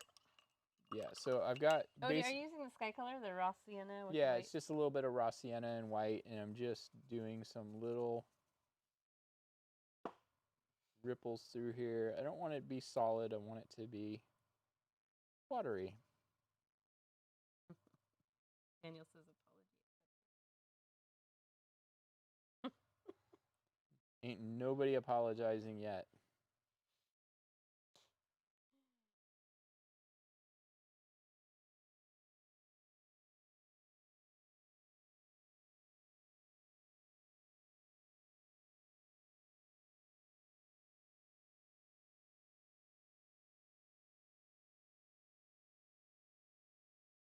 At one point in time, Daniel and I entertained the idea of having a podcast together. Did you know that? Yeah. The Happen Chili Show. You guys should do that. That would be funny. What would you talk about? Basketball? Life? Honestly, Star probably Wars? not. Probably not. It's just random. Clint was going to be part of it too. Oh. Rest in peace, Clint. We miss you, brother. Paul, you have all the podcasting equipment. I totally have. Somehow along the years, I have accumulated a lot of stuff like that. A lot of tech stuff. An absurd amount, actually, is what we'll say.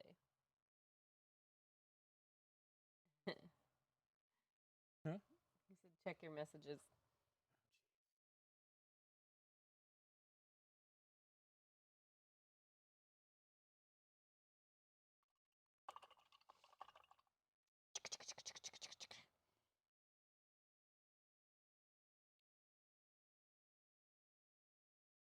Well, that's conflicting data.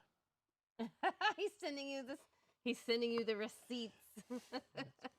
I'm fine with that. I have never been a person who's been afraid of acknowledging when I am wrong. It wasn't me. It was the Google. You know you're over 50 when you call it the Google.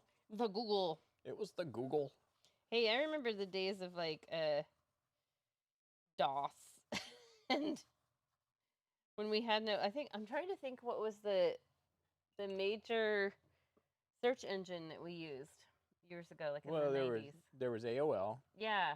Alta Vista. Bing, you remember Bing? Alta Vista. Alta Vista, yes, I remember Alta Vista. Netscape. Navigator. Netscape Navigator. You know, Alta wasn't. Bing is newer. Okay. But yeah, like I'm thinking like Netscape Navigator was probably one of the earliest ones, and Alta Vista. Those were the first two that I remember. Do you know George R.R. Martin writes all his books in DOS because it's harder to hack? It's impossible to hack. He doesn't want anyone to get a hold of his books. You can't hack DOS. So as we're stepping away from our nonprofit, I'm going to donate a computer for the tech side of things. Wow, you're generous. Well, it's an old one. Okay. And I'm going to put Linux on it.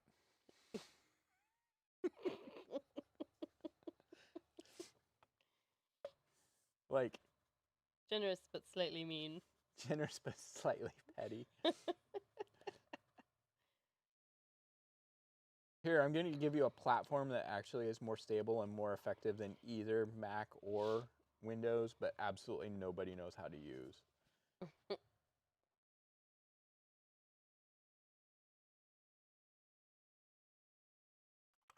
Are you adding white down there now? Just a little bit, yeah. You need to tell us what you're doing. No, people can see it. I've got it zoomed in. This is just white. I've got a little bit of the Sienna in there too. I'm getting hungry. That was a squirrel moment. Squirrel! So you guys want to know something funny? When we were rehearsing, Jenny was helping me with my lines for Hamlet. And we were in our living room. And I literally got distracted by a squirrel. Squirrel.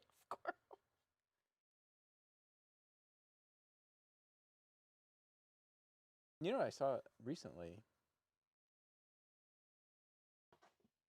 And for those of you who sit through our tutorials all the time, you guys notice that a lot of times I will finish sentences with songs. That's an ADHD trait. Interesting.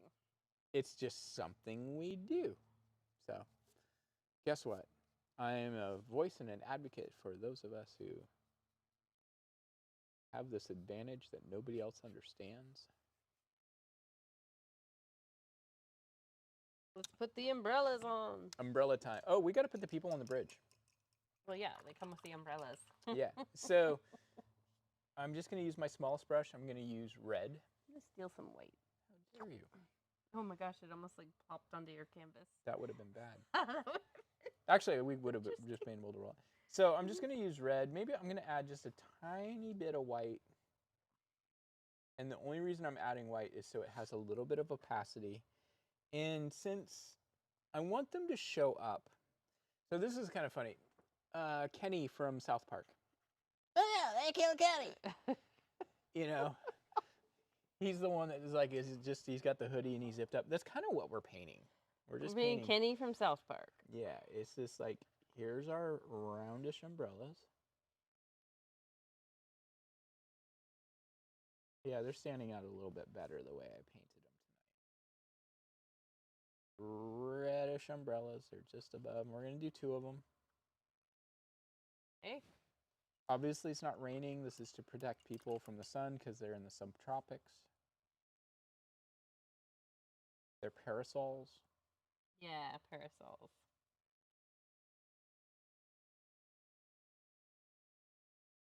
And you can take a little tiny bit of sienna, a little bit of white. Which sienna? Let me see. Just a little bit, just to kind of brighten up the middle here. We could put stems on them. It's a pair of cherries. You won the slot machine. Ding, ding, ding, ding, ding. Ding, ding, ding, ding, ding.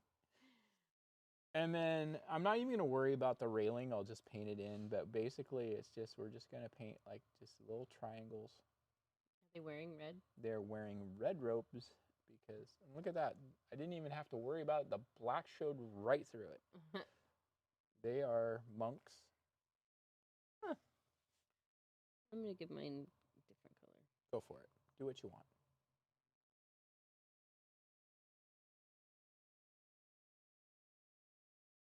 I feel like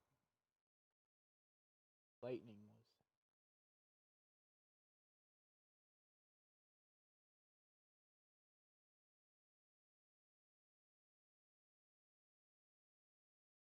We can always come back and do a second layer. They're just chilling out, hanging out on the bridge, walking across, looking up the gorge. There's their little villages up. So here's the deal. This is actually, they live over on this side of the river. And they are going to buy some incense for their home. Okay. And the incense merchant lives on this side of the river. Okay. And so they're crossing the bridge.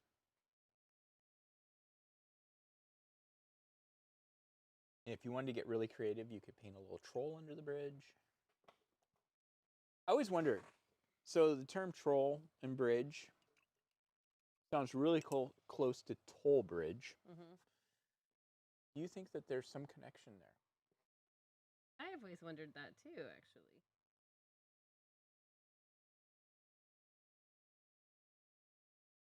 The pot shop. They're going to buy some hashish.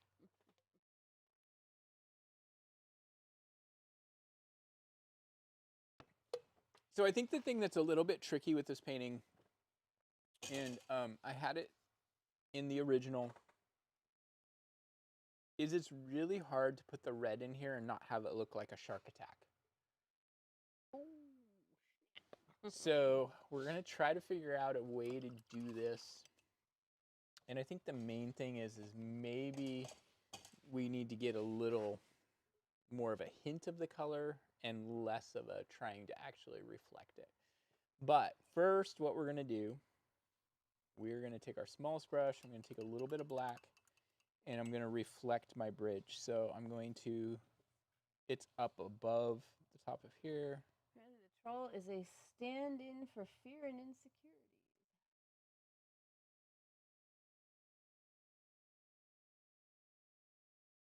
You're almost off the camera. But I'm not. So we good. But you're almost. But we good.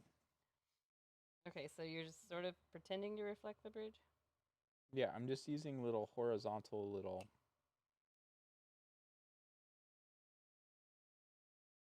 stripes. A little thinner.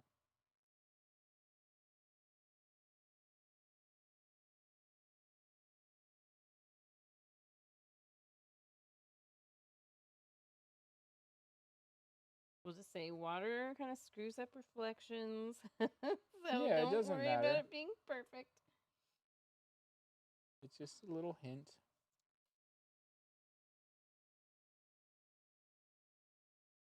You want to add in a little bit more of this color just to kind of subtly, add some a little bit more oomph to your rocks and stuff. We're actually going to come in and add a little bit more reflection. Oh, it makes me want to go fishing, actually. It's been so long since I've been fishing. Can you remember when you had a fishing rod? It's been a while. Probably when we stayed up in that house in Sandy years ago. No, because up until COVID, remember me and RG used to go fishing with the boys? RG? My old friend. Oh, yeah. That's right. I forgot about that. My lost contact with after COVID friend.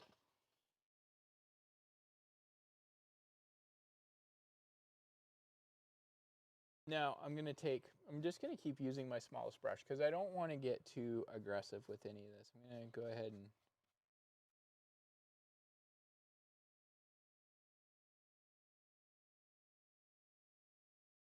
just suggest some color.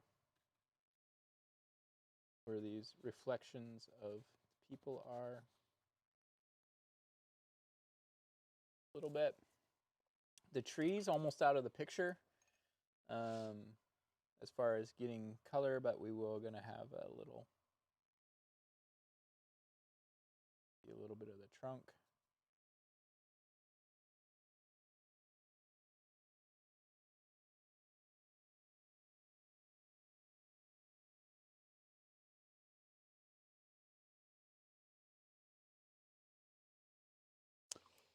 We're getting close.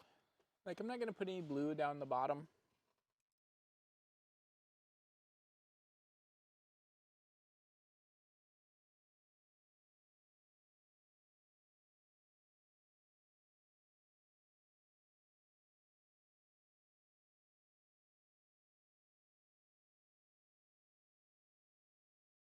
I do want to go ahead and just, you'll see it in the original here.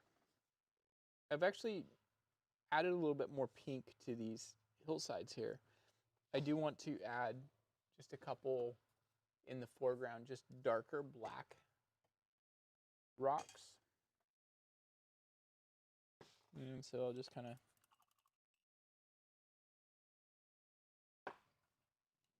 pop one in like so.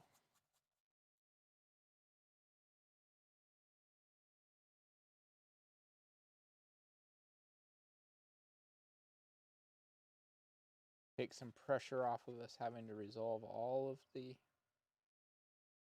reflections. And let's go ahead and do another one over here. This one I'm not going to bring all the way down, but I'm going to bring like this. Wipe my brush off and just select.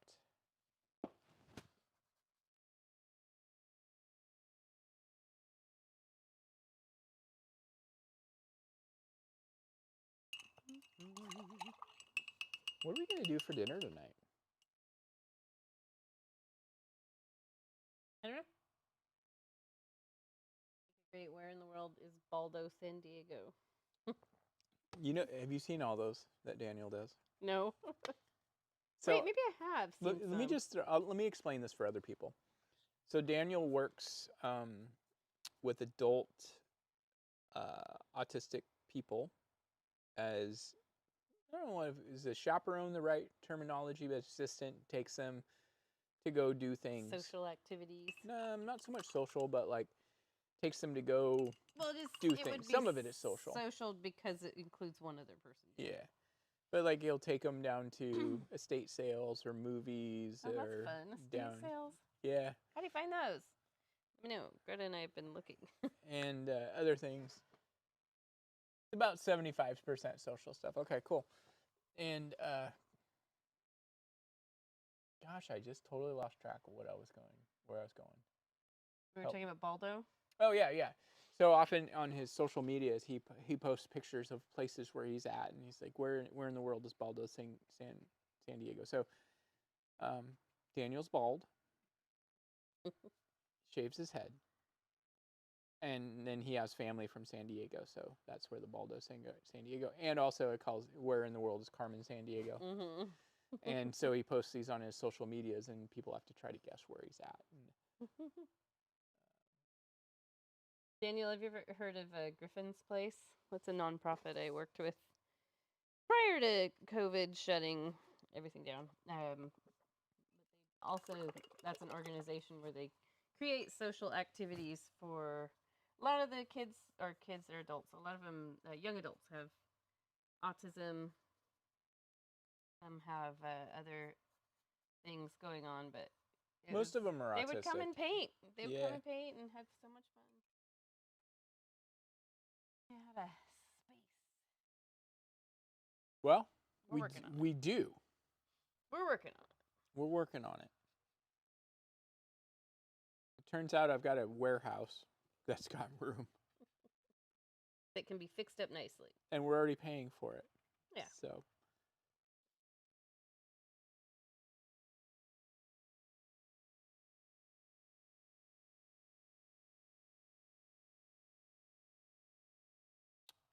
So, I mean, at this point,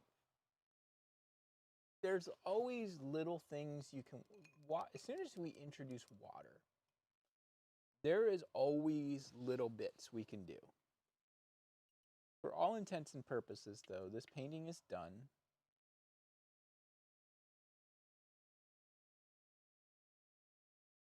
But I'm going to start, and I want to just really quickly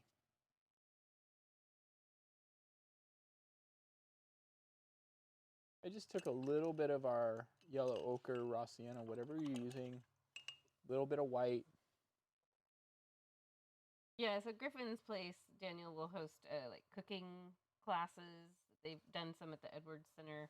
Dance classes? Dance, yeah. It's actually, it's really neat. I always wanted to get Hayden involved with that, but he has zero interest. Hayden's kind of an interesting one because he's high enough functioning that none of that stuff is. He's pretty high functioning. Yeah. And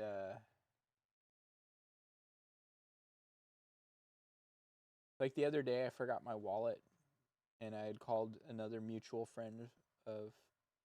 A lot of times I'll talk to my friend Brant on my way to work, and I had already called him. I had to go back. I forgot my wallet. ADHD. Thank you. And I had left Brant on the phone with Hayden. What that conversation was. I asked Hayden. He goes, I don't know.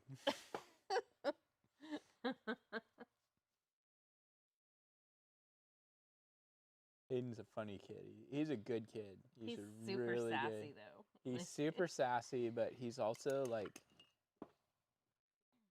So he has very high functioning autistic, but he's very chill. Super chill. Like almost too chill. Yes, he is too chill because he doesn't really have a lot of like drive. Yeah, we have to work on that. So I know a lot of people who are autistic tend to be a little bit more on the OCD side of things, and he definitely has those traits, but he also is very just like, I don't care.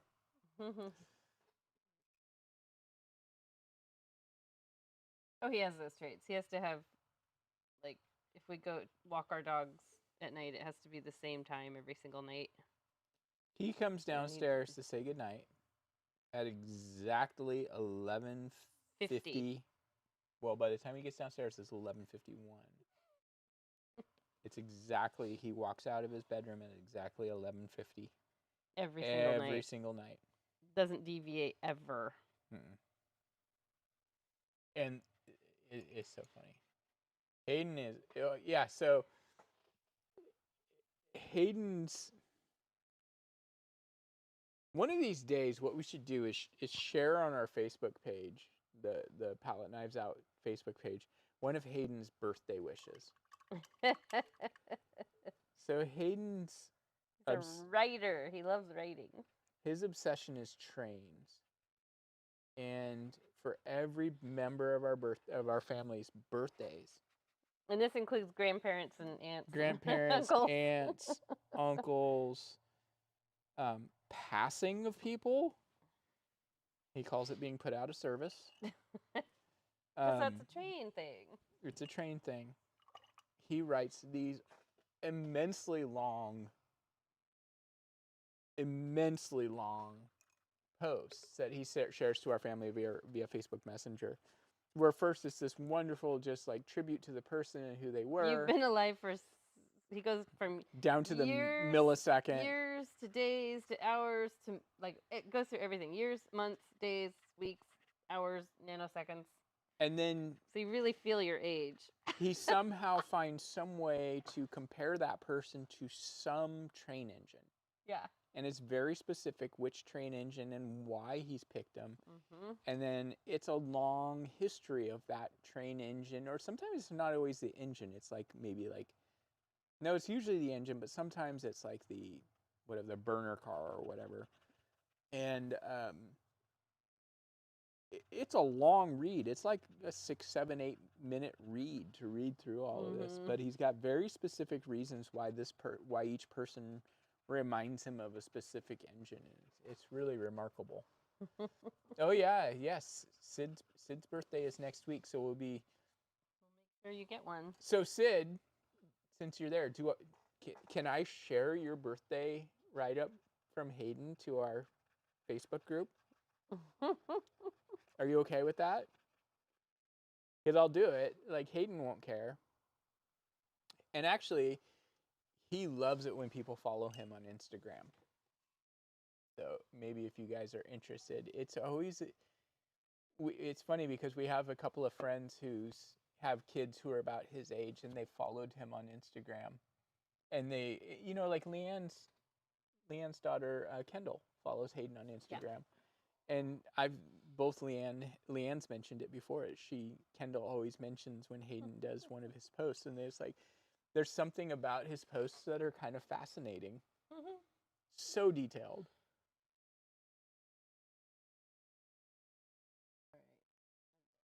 Oh yeah, I'm done too. You better sign it. Yeah. Okay. So we're done, guys. There's nothing else to do.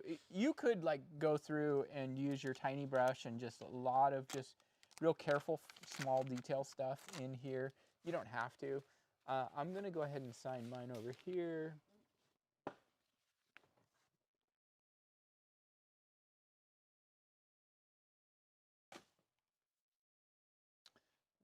There's that. Let's zoom. Let me get this. You already threw your palette away and everything. I had to make room. All right, cool. So let me zoom out. Oh, there's my lap. You don't want to see my lap. I see maybe this might be too bright over here. Maybe I can turn it down. Nope. Yeah, your new one has more, like, it's purple hills. Yeah, I like it better. That's one of the things, I look back at, where's the button?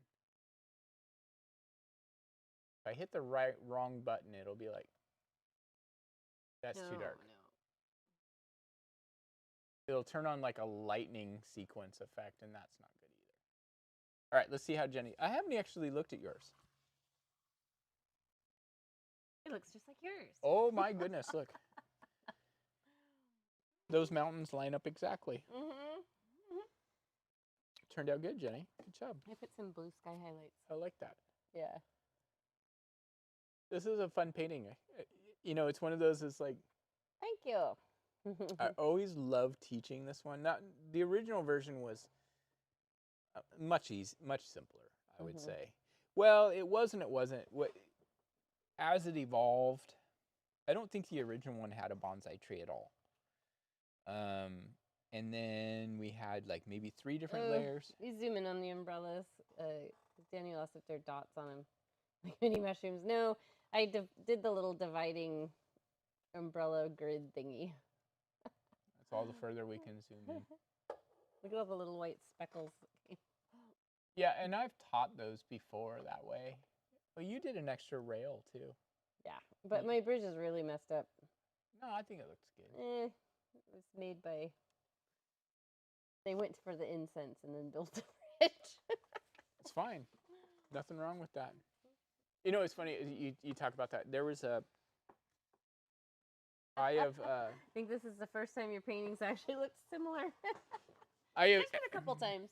I've been migrating more to TikTok than any of the other social medias because there's so many of them have just so much social commentary going on, but TikTok just seems to be just random goofy stuff.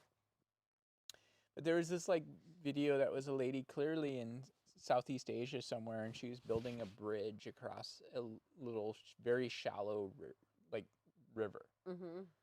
It's probably a good 30-40 feet across, and she had to build several little pillars.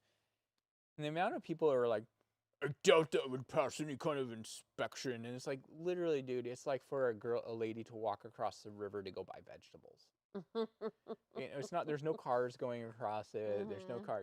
Get over it.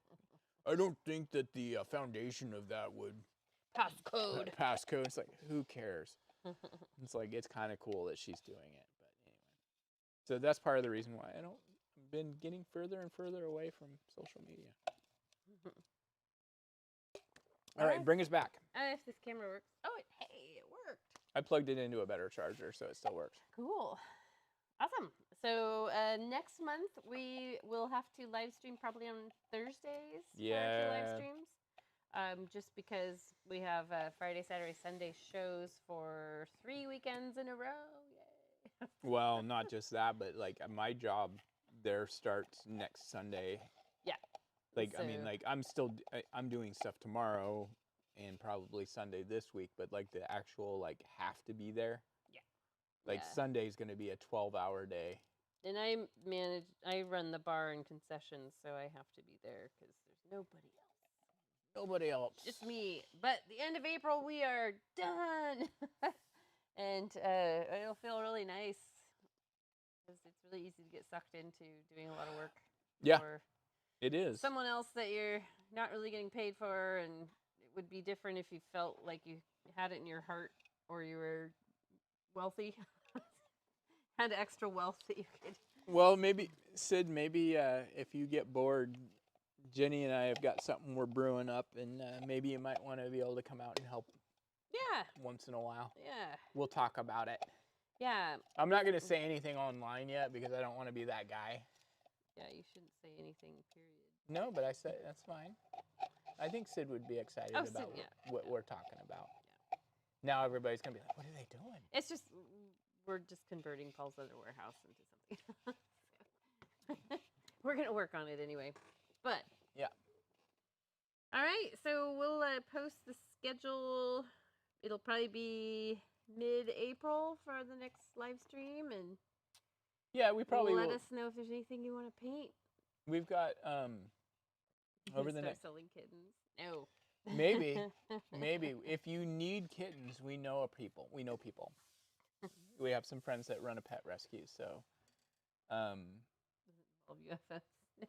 Does it involve UFOs? Maybe. You never know. It might. Enlightenment and spirituality? Yeah, for sure. I don't know. You guys want to meditate? Let's meditate. Hair got really wild after painting. You were like whipping your hair. You were like, ah. I was not. Ah. I think it's just so humid. It's pretty humid. So let's go ahead and sign off. It is almost 8 o'clock. I'm hungry. And we're hungry, and hope you get. I think I do want to do. We talked about doing funny paintings, and we need to do some. We need to actually remember that we like to do that once in a while. So here's my pot. Wait, hold on. How much work do I got to do on the bottom of this thing? It needs to be reprinted. Should it be reprinted? Yeah, it definitely should. Yeah, I don't know what that's weird. All right, we're gonna end this, and we will see you guys next time. Thanks for joining us. Glad we got on the right stream. See you later. Excuse me. Bye. Bye, everybody. That was gross. Bye.